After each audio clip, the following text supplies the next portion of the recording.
नहमदुहु व नुसल्ली अला रसूलिहिल करीम अम्मा बाद फ़ाऊज़ु बिल्लाहि मिनश शैतानिर रजीम बिस्मिल्लाहिर रहमानिर रहीम।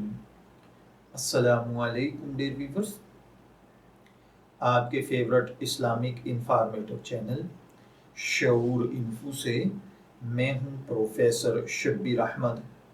हमारा आज का टॉपिक है शोबान की 15वीं रात। ये एक सवाल है जो एक भाई ने पूछा है। वो कहते हैं कि हम लोग जो शोबान अल मुअज़्ज़म की 15वीं रात में इबादत करते हैं, क्या इसका कोई सबूत है? आया ये जायज़ है? इन औकात में लोग तरह तरह के काम करते हैं, मसलन हलवा पकाना, चिरागा करना, आतिशबाजी करना। इन कामों का क्या शरई हुक्म है? देखिए भाइयों और बहनों, शोबान अल मुअज़्ज़म की 15वीं रात बाबरकत रातों में से है। अहदीस मुबारका में इसकी फजीलत बयान की गई है। रसूलुल्लाह सल्लल्लाहु अलैहि वसल्लम ने इस रात के मुताल्लिक़ बयान फरमाया है कि अल्लाह अज़्ज़ा व जल निसफ़ शोबान की रात को आसमान दुनिया पर जलवा अफरोज़ होते हैं और कबीला कलब की बकरियों के बालों से ज़्यादा इंसानों की मग़फ़िरत फरमाते हैं।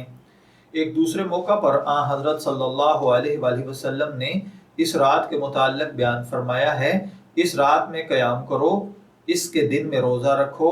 अल्लाह रब्बुल इज़्ज़त गुरूब शम्स के वक्त आसमान दुनिया पर नुज़ूल फरमाते हैं और इरशाद फरमाते हैं, है कोई मग़फ़िरत तलब करने वाला ताकि मैं उसे मुआफ़ करूँ? है कोई रिज़्क़ का मुतलाशी ताकि मैं उसे रिज़्क़ अता करूँ?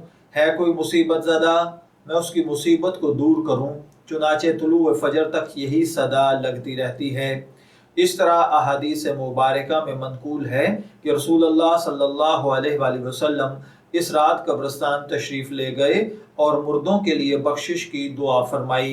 इन अहादीस से मालूम हुआ कि इस रात में इबादत का एहतमाम करना, इसके दिन में रोज़ा रखना साबित है। अलबत्ता इस रात और दिन में जितने गैर शरई तरीके और रसूमात यानी आतिशबाजी, हलवा पकाना, चिरागा करना वगैरह राइज हैं, इन सब से बचना चाहिए। मैं दुआगो हूँ कि अल्लाह ताला हमें इन बातों को समझकर इनके ऊपर अमल करने की तौफीक अता फरमाए। शब्बीर अहमद को इजाज़त दीजिए, फिर हाजिर होंगे किसी नए टॉपिक के साथ। तब तक के लिए अल्लाह हाफिज़।